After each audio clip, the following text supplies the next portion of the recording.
is Sandrine Mignon, as Diana just said, and thank you.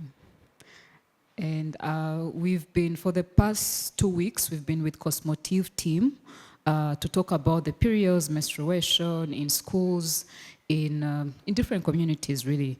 And we're using our experiences, but also, I don't know, putting our love for the periods, for those that love periods, and our hate for it in words. But because everyone here was talking about love, I was like, I don't love periods, but we'll see if I still love or if I was heartbroken or something. But now, let's go into menstruation, yeah? This one, I'm going to perform 2 pieces. The first one is called Period 101.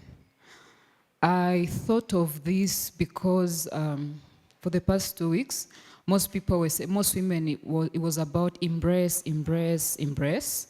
And I realized that at my age, and as many months that I've been bleeding every month, I have not yet embraced the whole bloody thingy. So let's see what this is about. Period 101. Women know how to let things go. I feel like I'm sitting like Dave Chappelle. I don't know. It feels weird. Okay. Yeah, I don't know. It feels... Oh, okay. This is good. Women know how to let things go.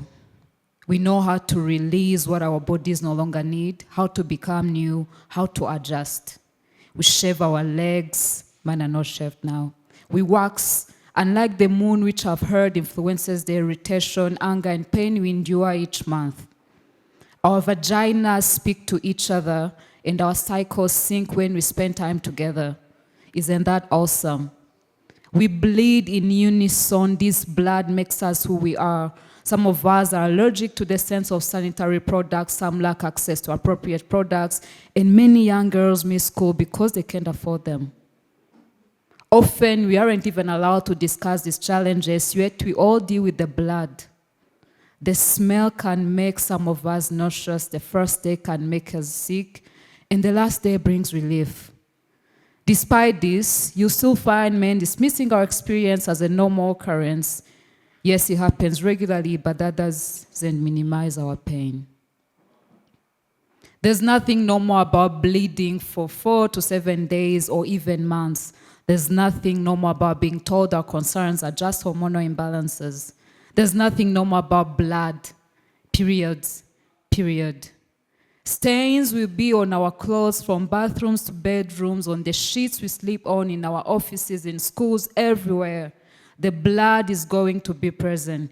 Can we have this at least? Can we just bleed? You who know it all, can you please give us permission?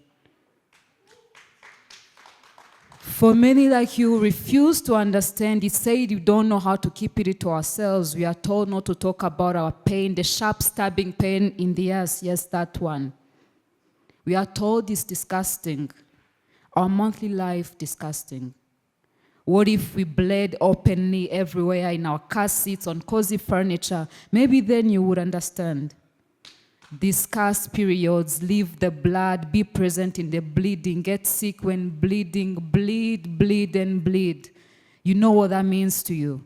And when your pain is almost gone for a few days, remember to talk about that cycle of change, your periods again and again and again.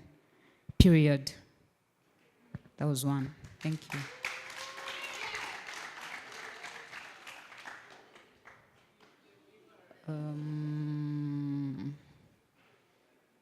I'm trying to find the other one. Yes. I'm seeing some people are eating here. And it's a good thing that I talked about the disgust that some people can get. But it's also a good thing, again, that they are still eating, you know? They are not pausing to just be like, this is disgusting. So it's good, yeah? So this one, I would like your support in it. It's called bleed in, bleed out. So if I do this, you just say bleed in, bleed out, like, back in primary 2. You woman of courage, bleed the misinformation in, bleed out the menstrual knowledge, bleed the rage in, bleed out the pause and necessary care when you're on your periods. Bleed in, bleed out, yes, like that. Yes, do take care of yourself. We're conditioned to believe that the pain is okay in a way of life, but go see a gynecologist and learn more. Bleed in the fear of the taboo that is the menstruation, bleed out the courage to openly learn and talk about it. Bleed in, bleed out. Yes, do talk about it openly, ask questions. What actually happens when I bleed every month? What are the right hygiene products? Who do I talk to? Bleed in the fear of knowing more and bleed out the courage to know your body. Oh, I didn't do this. Okay, let's do. Perfect. And when you're home, don't let anyone bully you into thinking that you shouldn't ask such questions. Don't be led to believe that the topic is only reserved for women. Don't be led to believe that whenever it happens, you have to keep your voice low so that others don't get to know. You deserve a right to menstrual hygiene from your family, your school, the company you work for, and the community. You deserve a right to simple basic needs. Bleed in, bleed out. Your body doesn't make you unclean. Bleed out that myth. Bleed in, bleed out. Yes. Those were the two. I will probably come back for love or heartbreak. Yeah.